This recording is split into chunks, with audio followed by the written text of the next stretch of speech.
What did you want to talk about, Brian?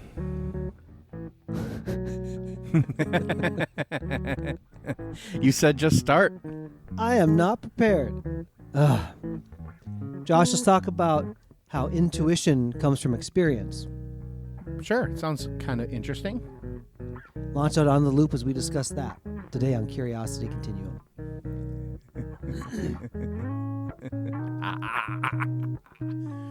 All right, you got your show notes up? I do. Okay. Hey everybody, this is Josh. And this is Brian. Welcome to the podcast for Curiosity Continuum.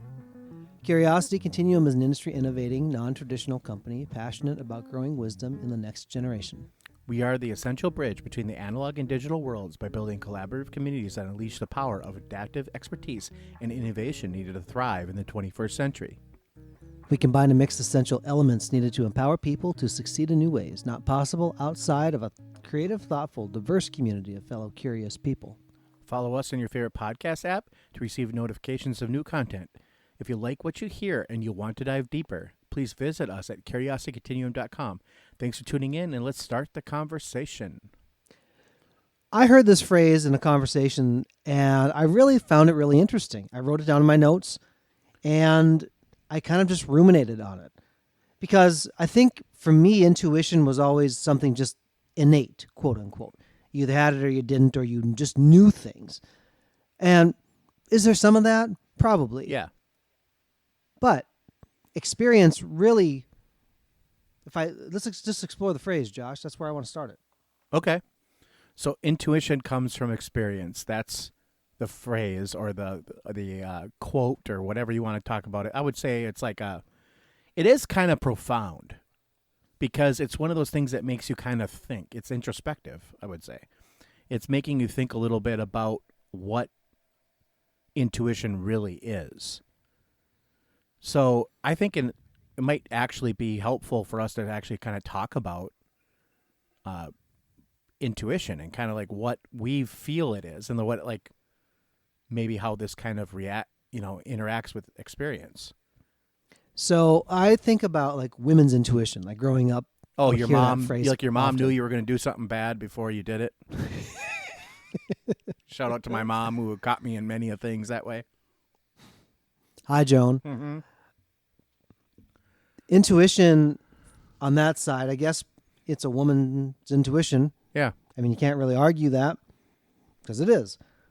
But now I started thinking about experience. My mom had women's intuitions because she had experiences that would lend to probably speaking in that situation. What I am thinking about intuition is that you're not necessarily consciously going through the motions of figuring something out. Right. Most people would. It's the gut instinct. And so the question is, what actually comprises the gut instinct of somebody? So I think I might actually be kind of unique to talk about this, Brian, because as you've alluded to and like we've talked about, I do have a unique kind of gut instinct, especially about people. And as I've gotten older, I've realized a lot what that is.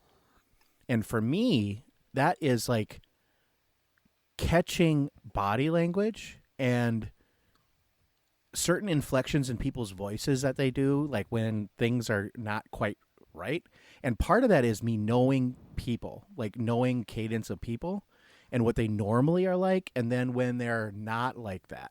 Now, I've also had this where I have met people I've never met before, and I just have this like kind of like the willies, we'd call it, just this weird feeling. And my dad said, for example, like I've always had that. And I like when I was like 2, even before that, like there was certain people I just wouldn't go to, like if they like at church and stuff like that. Then they found out later, like those people were into some bad stuff or they were having problems in their relationships or something like that. So I think as I've gotten older, I've realized that it's a lot of catching body language clues. And it's very obvious to me. And it's just not obvious to everyone else. And so I think that's a good place to kind of start. Like, that's my kind of intuition. Like, that's how I do it. Okay. Let's talk a little bit more about reading the human signal systems. Sure. Basically. Yeah. Right? You're a very studied person, whether you set a book down and say, now I'm going to study for 20 minutes. Like, you just naturally always very curious and learning about your environment. Right. And, being a scientist of sorts that you are, you can observe a change. When I introduced this element, this happened. Right. Or when something happened.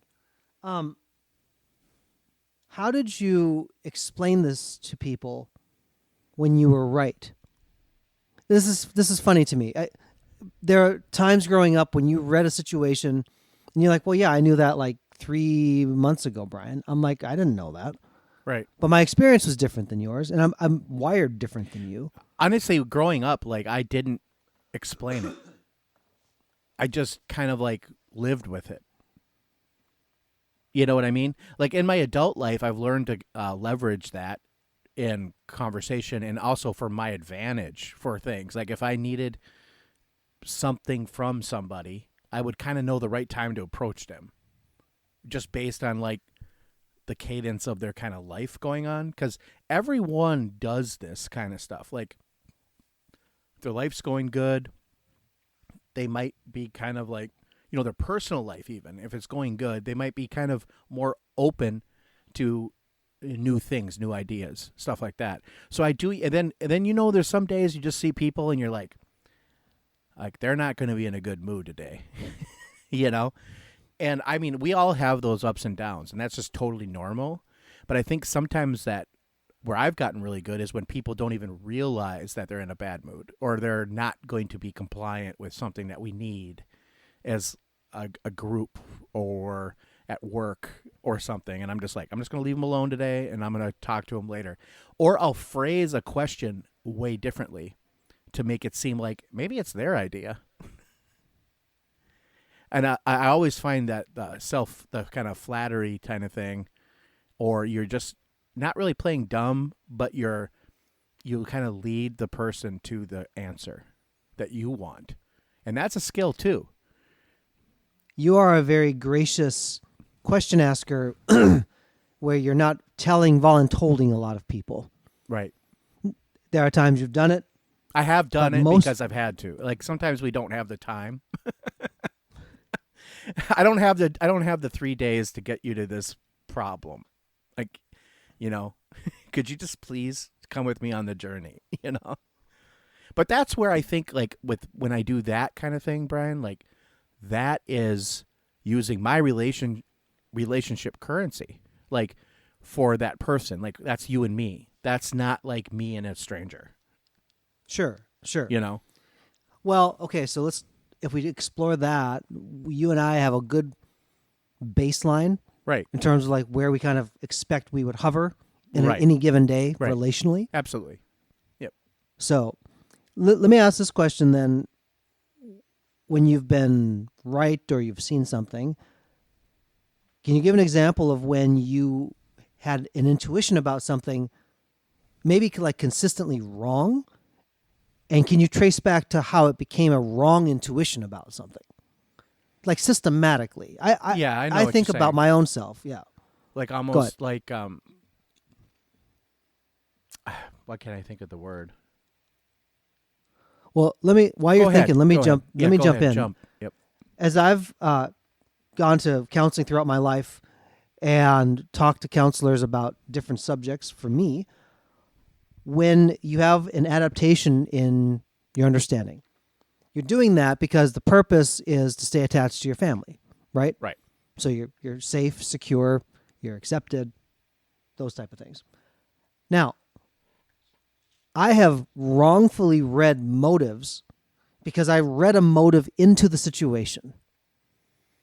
And for example, like a marital example with my wife and you're laughing. I get the same examples. So yeah, I would tell her like what I heard. Now it's not what she said, but yeah, what I'm hearing is an interpretation of something, and so you could say, well, you're listening wrong, but I'm intuiting the outcome wrongly because I haven't caught the erroneous input, and it will come from me. It comes from the fact that I may not assume that she's on my side on a particular thing when Sabrina is on my side. right. She's coming to that a different way. Correct. Yep. And I'm approaching it from, I don't think anybody's on my side. Now, some of that was just in the outworking of me growing up. that was like, I don't assume you're on my side. Right. You have to like almost show me that you are. Now that gets really tiresome over the course of time if you don't actually like say, is this actually a trusting relationship? Yes or no? But I had to go back and say I intuited that wrong because there was something in the I'll put it in the ingredient set that made up the intuition that had to be adjusted. Sure. So like that is something I'm going to be honest is that doesn't happen to me as much anymore. When it does happen, it is in my marriage. It's like it is the difference between my wife and I. You know, it will be like Brian said, like it's almost like when you ask your wife what's wrong and she says I'm fine, but she's not fine. Never She's fine. telling you she's not fine, but she said the word fine. So that is the point of inflection. And I've gotten to the point where, like, I'll just take that same example. Like, if that happened, like my wife said, I'm fine, and says it like that very hard fine. I have gotten to the point now where I'm like, okay, you're fine. And I just kind of like go on with my normal day. And it'll be like 25, 30 minutes later, I'll get, I'm really not fine. I go, I know, but I can't read your mind. So I need you to tell me what's actually the problem. I don't understand basically screaming or temper tantrums, you know? So it's like, it's almost like when a 2-year-old comes up to me screaming, or a 3-year-old, and they can talk, and I'm like, and they're screaming, and I'm like, okay, calm down. You know, I don't understand screaming. What's wrong? And like, well, it may take a long time, but we get to what's wrong, right? And so I'm not trying to be like a total like a-hole, you know? I'm just like trying to I'm just really honestly trying to bridge a gap of communication with words, because that's what I understand. And I'm good at using words, but I'm also good at the body language and everything. Like, I understand she's not fine, but I don't want to sit there and start guessing, because I'm like, oh, was it with this interaction with this person today? Oh, was it this? Was it that? Because that just gets somebody more angry because you don't know what's wrong with them, right? It's like, I don't know. You have to tell me. So I'm going to build on that, because the intuition actually reminds me of when I learned how to tune a bass with harmonics. Sure. So for the non-musicians in the bunch, you have like a string, like strung over the course of like a stringed instrument. And when you symmetrically start to divide this up, the string vibrates actually not one big vibration. It kind of vibrates in parts. And so there's orders of harmonics. So you're hearing like the octave above and the third above and the fifth above. There is a way on a bass using the harmonic on a 7th fret position on a higher string and the 5th fret position on the string right below it, even you're tuned standardly, that it's the same note. Okay? And if you know to listen for the number of vibrations between the two, you can say, I'm closer to being in tune with these two strings, or I'm further apart. So, and that's what like an auto tuner does, right?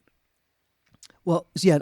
For auto tune, like in production, it'll say, "I'm close to this. I'm going to pull it up to something." Right. Right. Okay. What you have to hear in two string pitches is, I'm going to hit one, and I'm going to make that go, and I'm going to make the other one go, and it's a comparative. Right. And Okay. before I knew how to listen for it, it just blew past me. I'm like, I need a tuner. I need something to tell me what's wrong.